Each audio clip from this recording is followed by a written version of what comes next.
کہتے ہیں مغلیہ سلطنت کے دن خوشحالی میں گزر رہے تھے، عوام شاد، دربار آباد اور بادشاہ ہر روز نئے تماشوں سے دل بہلاتا تھا۔ ان دنوں شاہی کھیلوں میں سب سے زیادہ پسند کیا جانے والا کھیل ہاتھیوں کی لڑائی تھا۔ دو قوی ہیکل اور بپھرے ہوئے ہاتھی میدان میں اترتے اور ان کی لڑائی پر تماشائیوں کا شور آسمان تک پہنچ جاتا۔ اسی طرح کا ایک دن تھا جب ایک بدمست ہاتھی جسے ہادیہ کے نام سے جانا جاتا تھا اپنا آپا کھو بیٹھا۔ دوسرے ہاتھی کے وار سے غصے میں آیا تو میدان کو چھوڑ کر تماشائیوں کی جانب دوڑ پڑا۔ تماشائی جو ابھی لمحے پہلے تالیاں بجا رہے تھے جان بچانے کو بھاگتے ہوئے دکھائی دی۔ افراتفری کا عالم ایسا کہ کانوں میں کچھ سنائی نہ دے۔ بادشاہ خود شاہی بالکنی میں بیٹھا یہ منظر دیکھ رہا تھا، مگر جب ہاتھی نے اس کے قریب آنا شروع کیا تو اس کے بھی چہرے کا رنگ اڑ گیا۔ تب ایک حیرت انگیز منظر رونما ہوا۔ صرف 14 سال کا ایک شہزادہ اپنے گھوڑے پر سوار برق رفتاری سے میدان میں داخل ہوا، نہ کوئی خوف نہ لرزش۔ جیسے ہی ہاتھی قریب آیا شہزادے نے نیزہ سنبھالا اور ہاتھی کے ماتھے پر پوری قوت سے دے مارا۔ ہاتھی کا غصہ مزید بھڑک اٹھا۔ اس نے شہزادے کے گھوڑے کو گرا دیا، لیکن شہزادہ گھوڑے سے گرنے سے پہلے ہی کود پڑا۔ اب میدان میں صرف دو تھے، ایک بپھرا ہوا ہاتھی اور ایک ناتواں سا مگر دلیر شہزادہ۔ مگر ہاتھی طاقتور ضرور تھا، شہزادہ بہادر زیادہ تھا۔ کچھ لمحوں بعد شہزادے کا نیزہ جیت گیا اور ہاتھی میدان چھوڑ کے بھاگ نکلا۔ تماشائیوں کی چیخ و پکار اب خوشی کی تالیوں میں بدل چکی تھی۔ بادشاہ نے اپنے لخت جگر کی بہادری کو دیکھا تو فخر سے بھر گیا۔ اسی وقت شہزادے کو سونے میں تولنے کا حکم دیا، کیونکہ وہ صرف وارث سلطنت نہیں، اب قوم کا ہیرو بھی بن چکا تھا۔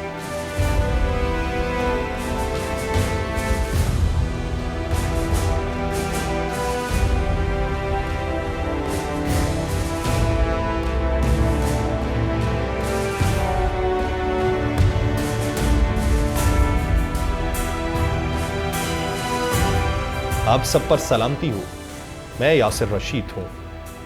ناظرین، مغل سلطنت میں ایک پرانی فارسی کہاوت عام تھی، یا تخت یا تابوت، یعنی جو بادشاہ بننا چاہے وہ مرنے کے لیے بھی تیار رہے۔ تاریخ کے اوراق پلٹیں تو نظر آتا ہے کہ تقریباً ہر بادشاہ نے تخت کے لیے اپنی ہی خون کے رشتوں کو قربان کیا۔ ایسی ہی کہانی ہے شہزادہ اورنگزیب کی، جس کے بارے میں تاریخ دانوں کی آراء ہمیشہ سے متصاد رہی ہیں۔ شاہ جہاں کے 4 بیٹے تھے، مگر ان میں سب سے زیادہ لاڈلا تھا دارا شکوہ۔ شاہ جہاں اسے اپنا جانشین بنانا چاہتا تھا، اسی لیے وہ اسے کبھی میدان جنگ میں نہیں بھیجتا تھا، ہمیشہ اپنے قریب رکھتا، دربار میں آنکھوں کے سامنے۔ مگر اورنگزیب کو وہ بچپن ہی سے مہمات پر بھیجتا رہا۔ صرف 16 برس کی عمر میں اورنگزیب نے جنوب میں ایک بڑی فوجی مہم کی قیادت کی۔ وہیں سے وہ سمجھ گیا کہ تخت صرف محبت سے نہیں بلکہ قوت، تدبر اور قربانی سے حاصل ہوتا۔ اورنگزیب اس اصول پر یقین رکھتا تھا جو وسط ایشیا میں عام تھا، کہ بادشاہت پر تمام بھائیوں کا برابر کا حق ہے۔ مگر یہی یقین ایک دن اسے تخت کے قریب لے آیا اور باقی سب کو تابوت کے قریب۔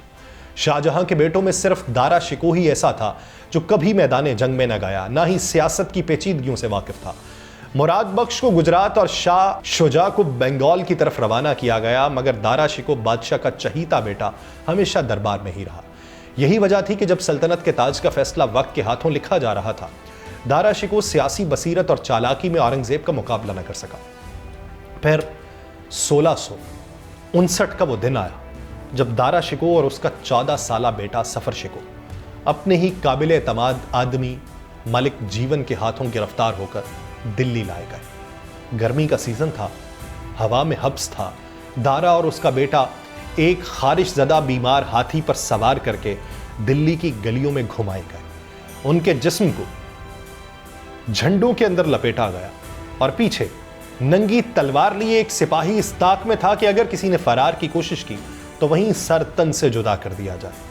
کہا جاتا ہے کہ اورنگزیب نے دارا شکوہ کو یہ عبرتناک سزا دینے کا فیصلہ اس واقعے کی بنیاد پر کیا تھا جب بچپن میں ایک بدمست ہاتھی نے دربار میں حملہ کر دیا تھا اور صرف اورنگزیب ہی تھا جس نے تنہا اس کا مقابلہ کیا، جبکہ دارا شکوہ خاموش کھڑا تماشا دیکھتا رہا تھا۔ اس واقعے پر اس دور کے ایک یورپی مورخ نیکولائے مارچی، جو اس وقت ہندوستان میں موجود تھا، وہ اپنی کتاب سٹوریا دا میگوٹ میں لکھتا ہے کہ دارا کی سزائے موت سے پہلے اورنگزیب نے اس سے سوال کیا کہ اگر کردار بدل جائے اور وہ بادشاہ ہو تو وہ اورنگزیب کے ساتھ کیا کرے؟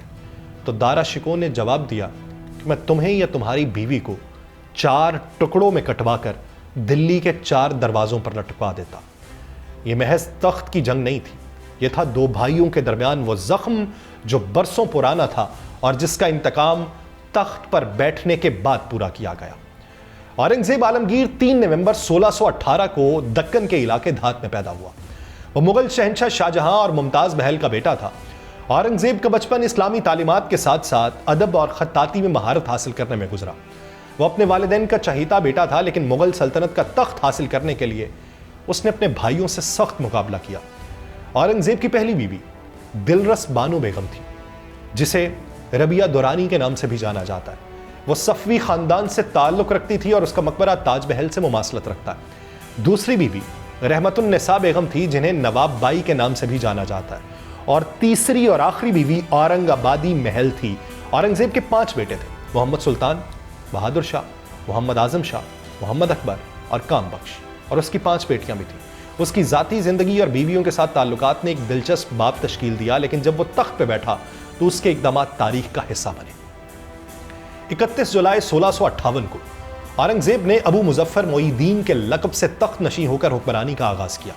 اس نے ہندو اور مسلمانوں کی فضول رسومات کا خاتمہ کیا اور شراب، تاش اور دیگر غیر ضروری عیاشیوں پر پابندی لگا دی۔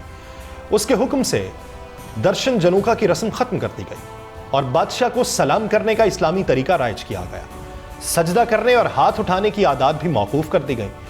سکوں پر کلمہ لکھنے کا دستور ختم کیا گیا اور کھانے کی اشیاء پر عائد ٹیکس ہٹا دیے گئے۔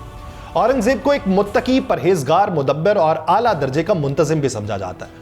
اس نے خزانے سے کبھی ذاتی اخراجات کے لیے ایک پائی بھی نہیں لی۔ اس کا کہنا تھا کہ وہ قرآن مجید لکھ کے گزارا کرتا تھا۔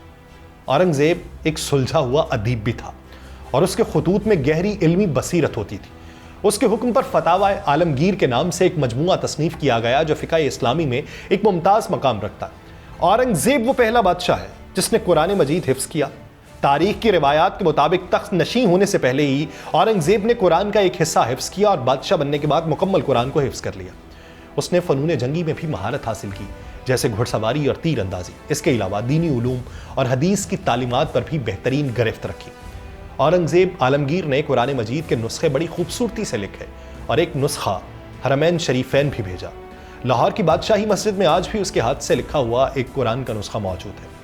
اورنگزیب عالمگیر فقہ حنفی کا پیروکار، ایک بعمل مسلمان حکمران سمجھا جاتا ہے۔ بہت سے مورخین اس بات سے اختلاف بھی کرتے ہیں۔ اورنگزیب عالمگیر کے بارے میں زیادہ تر مورخین اپنی تصانیف کے اندر یہ لکھتے ہیں کہ وہ اپنی عبادات میں سختی سے عمل پیرا تھا۔ وہ اکثر معتکف رہتا، رمضان کے آخری عشرے میں ہفتے میں 3 دن پیر، جمعرات اور جمعے کو روزہ رکھا۔ اس کا پیشہ قرآن کی کتابت تھا، اس لیے ہمیشہ باوضو رہنے کے حوالے سے بھی تاریخ کی کتابوں میں درج کیا گیا۔ اس کے علاوہ خاص متبرک راتوں میں قیام کرنا بھی تھا، اور اسلامی دن، عاشورہ، عیدین اور دیگر مواقع پر عبادات، صدقات اور خیرات دینا بھی اس کی عادت تھی۔ اسلام سے اپنی رغبت کی بدولت اورنگزیب کے دور حکومت میں قمری سال اور عربی مہینے نافذ کیے گئے۔ 1665 میں اورنگزیب نے آسام، کوچ بہار اور چٹاگانگ کو فتح کیا اور پرتگالی اور فرنگی بحری قزاقوں کا خاتمہ کیا۔ 1666 میں سرحد کے شاعر خوشحال خان خٹک کی شورش کو ختم کیا اور مدراس اور علی گڑھ کے نواح میں جاٹوں کی غارت گری کو بھی روکا۔ اس کے علاوہ ستنامیوں کی بغاوت کو دبایا۔ سکھوں کے 10ویں اور آخری گرو گوبند سنگھ کی شورش کو بھی ختم کرنے کی کوشش کی۔ وہ انند پور کے قریبی مقام پہ مغل فوج سے شکست کھا کے فیروز پور کے قریب ایک غیر آباد علاقے میں جا بیٹھے تھے۔ اورنگزیب عالمگیر نے 1666 میں راجہ جے سنگھ اور دلیر خان کو شیواجی کے خلاف بھیجا، جنہوں نے کئی قلعے فتح کیے اور شیواجی کے بیٹے اور اس کے ساتھیوں کو گرفتار کر لیا۔ شیواجی فرار ہو کے مہاراشٹرا پہنچے اور دوبارہ انہوں نے اپنی شورش کا آغاز کر دیا۔ 1680 میں شیواجی کی موت کے بعد ان کا بیٹا سامبھاجی جانشین بنا، لیکن وہ بھی شورش میں مصروف ہوا۔ اورنگزیب عالمگیر نے خود دکن پہنچ کے سامبھاجی کو گرفتار کیا اور اسے مار ڈالا، جبکہ اس کے بیٹے کو دلی میں نظر بند کر دیا گیا۔ دکن کے علاقے کا جائزہ لے کر عالمگیر نے یہ نتیجہ نکالا کہ بیجاپور اور گولکنڈا کی ریاستوں سے مراٹھوں کو مدد ملتی ہے۔ اس نے 1686 میں اور 1687 میں بیجاپور اور گولکنڈا کی ریاستوں کو ختم کر دیا۔ اس کے بعد مراٹھوں کا تعاقب کرتے ہوئے ہندوستان کے جنوبی حصوں کو بھی فتح کر لیا اور یوں مغلیہ سلطنت پورے ہندوستان تک پھیل گئی۔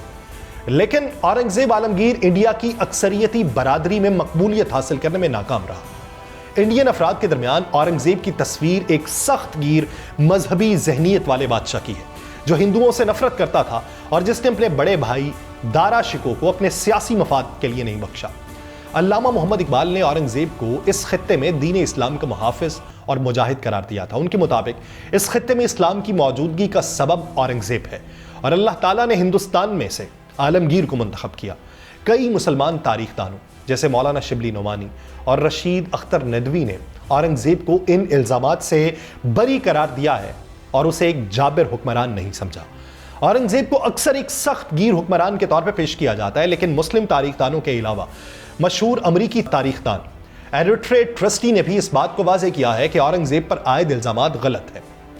اس نے اپنی کتاب اورنگزیب دا مین اینڈ دی میتھ کے اندر یہ بتایا کہ یہ خیال کہ اورنگزیب نے مندروں کو مسمار کروایا کیونکہ وہ ہندوؤں سے نفرت کرتے تھے ایک غلط فہمی ہے۔ اس کے مطابق اورنگزیب کے دور حکومت میں کوئی ایسی بڑی کارروائی نہیں ہوئی جس سے ہندوؤں کا قتل عام کیا جا سکے یا ان کے مذہبی مقامات کو بلا وجہ نقصان پہنچایا جا سکے۔ حقیقت میں اورنگزیب نے ہندوؤں کو بہت سے اہم عہدوں پر تعینات کیا اور اس کی اپنی حکومت میں ہندو مسلم تعاون کے آثار دکھائی دیتے ہیں۔ اس کے علاوہ جزیہ کا قانون بھی ایک اہم مسئلہ رہا جس کے بارے میں کہا جاتا ہے کہ اورنگزیب عالمگیر نے ہندوؤں سے جزیہ وصول کیا، لیکن اسلامی قوانین کے مطابق جزیہ وصول کرنا جائز تھا اور یہ ایک معمولی بات تھی۔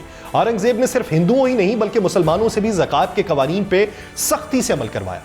اپنی کتاب میں یورپی مورخ لکھتے ہیں کہ اورنگزیب کے بارے میں جو منفی تاثرات ہیں ان کا آغاز انگریزوں کے زمانے کے مورخین سے ہوا ہے جو ڈیوائیڈ اینڈ رول کی پالیسی کے تحت ہندو مسلم مخالفت کو بڑھاوا دیتے تھے۔ آخرکار یہ بھی کہا گیا کہ اورنگزیب نے اپنے والد شاہ جہاں کو نظر بند کیا اور اپنے بھائی دارا شکو سے جنگ اس لیے کی کیونکہ وہ اس کے نیک ارادوں میں رکاوٹ بن رہا تھا، نہ کہ ذاتی دشمنی کی بنا پر۔ اس نے اپنے والد اور بھائی کو محض اپنے حکومتی منصوبوں کی تکمیل میں رکاوٹ سمجھا، نہ کہ ذاتی طور پہ اس کے خلاف دشمنی رکھی۔ تاریخ کی مختلف کتابوں میں اورنگزیب عالمگیر کے بارے میں معلومات دی گئی ہیں، لیکن اس کے باوجود بہت سے لوگ آج بھی اسے ایک سچا اور مسلم دوست حکمران نہیں سمجھتے۔ اس پر دی گئی معلومات 2 صدیوں پرانی ہیں، لیکن حقیقت یہ ہے کہ اورنگزیب نے 49 سال تک 15 کروڑ افراد پہ حکومت کی اور اس دوران اپنی سلطنت کو مستحکم رکھا۔ اس نے اپنے دور حکومت میں مختلف فوجی اقدامات کیے جن میں 5 لاکھ فوج، 50,000 ہاتھی اور 30,000 اونٹ شامل تھے۔ اس کے دور میں توپ خانوں کو فعال کیا گیا تاکہ آئندہ آنے والی حکومتوں کو برقرار رکھا جا سکے۔ اورنگزیب کا دور حکومت مغل سلطنت کے لیے اہم تھا کیونکہ اس نے بر صغیر کے تقریباً تمام حصوں کو اپنی سلطنت میں شامل کیا۔ اورنگزیب عالمگیر احمد نگر میں بیماری کی حالت میں مبتلا ہوئے اور 3 مارچ 1707 کو 90 برس کی عمر میں وفات پائی۔ ان کی وصیت کے مطابق خلد آباد میں دفن کیا گیا۔ مشہور مورخین یہ لکھتے ہیں کہ اورنگزیب کو مہاراشٹرا کے خلد آباد میں ایک سادہ قبر میں دفن کیا گیا، جبکہ اس کے برعکس اس کے والد شاہ جہاں کے لیے تاج محل میں شان و شوکت کے ساتھ مقبرہ تعمیر کیا گیا۔ اورنگزیب کے انتقال کے بعد اس کا بیٹا بہادر شاہ اول سلطنت کا وارث بنا۔ ایک مووی بنی ہے بھارت کے اندر چھاوا، جس میں پیش کیے گئے حقائق اور افسانوں کا تقابل کرتے ہوئے ہمیں یہ سمجھنا ہوگا کہ تاریخی موویز اکثر حقیقت کو ایک خاص زاویے سے پیش کرتی ہیں تاکہ وہ ناظرین کے جذبات کو متاثر کر سکیں۔ سینما میں تاریخ کو ڈرامے، تخیلات اور تخلیقی مواد کے ساتھ پیش کیا جاتا ہے، جس کے نتیجے میں بعض اوقات حقیقت اور فکشن کے درمیان فرق دھندلا ہو جاتا ہے۔ موویز میں اکثر وقت اور مقام کو مختصر کیا جاتا ہے اور کرداروں کی خصوصیات کو بڑھا چڑھا کر دکھایا جاتا ہے تاکہ کہانی زیادہ دلچسپ بن سکے۔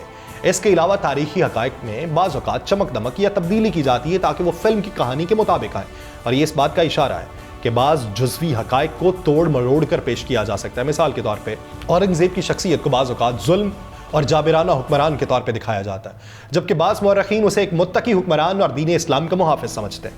اسی طرح بھارت کی ثقافتی اور مذہبی حساسیت کو بھی فلموں میں شامل کیا جاتا ہے تاکہ عوامی جذبات کو بہترین طریقے سے متاثر کیا جا سکے، اور یہ ضروری نہیں کہ یہ تصویر مکمل طور پہ حقیقت پر مبنی ہو۔